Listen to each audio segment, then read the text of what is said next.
بسم الله، اللهم صل وسلم وبارك على سيدنا محمد. السلام عليكم، مرحبا بكم في شيوات نادية. اليوم غنقدم لكم مهلبيه كتجي رائعه. نخليكم مع المقادير وطريقه التحضير. عندنا هنا السيطرو ديال الحليب،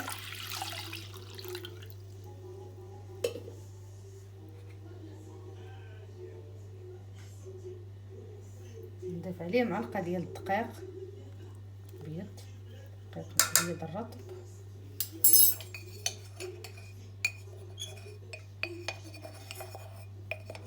ونضيف معلقه ديال النشا ربي،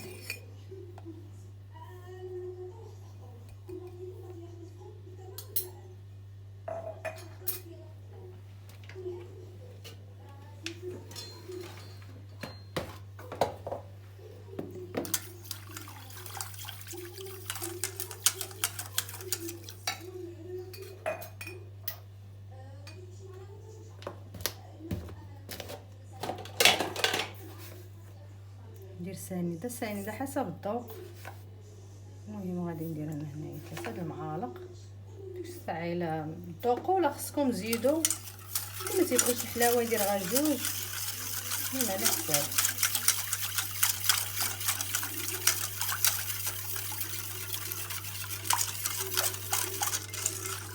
دابا نوضعها فوق البوطه.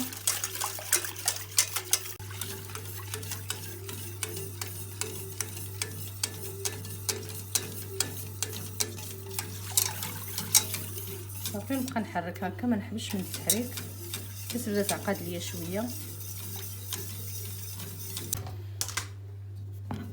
دابا من بعد ما هانتوما كما كتشوفوا تقال الخليط ها هو ولا ثقيل.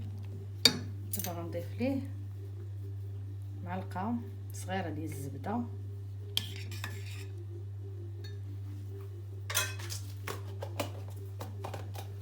وجوج ديال الفاني، 2 اكياس من الفانيلا.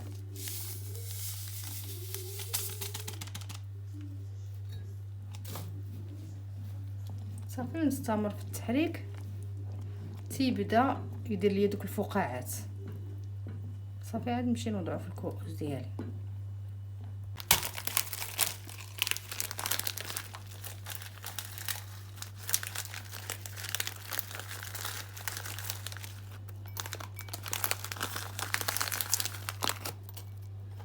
هاد البسكويت انا غير فرفتو غير شويه، غير مهرمش.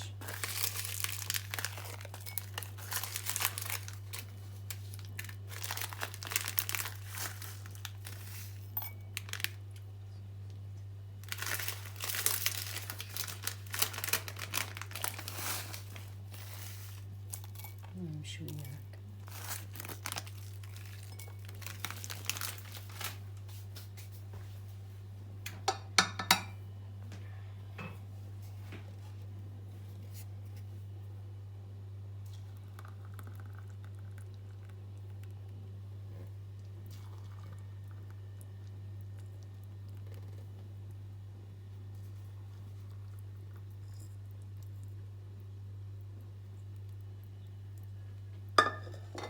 صافي دابا نخليه حتى يعقد، عاد نرجع معكم باش نكمل ليه التزيين.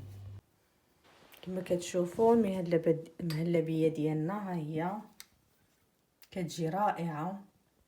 كنتمنى تنال الاعجاب ديالكم، ولا عجبتكم ما تنساوش تبارطاجيوها مع الحباب والصحاب لكي تعم الفائده. وما تنساوناش بلي لايك ولي كومونتير، ولي اول مره غيشوف القناه يفعل الجرس ويشترك. والى اللقاء مع شيوه اخرى من شيوات ناديه.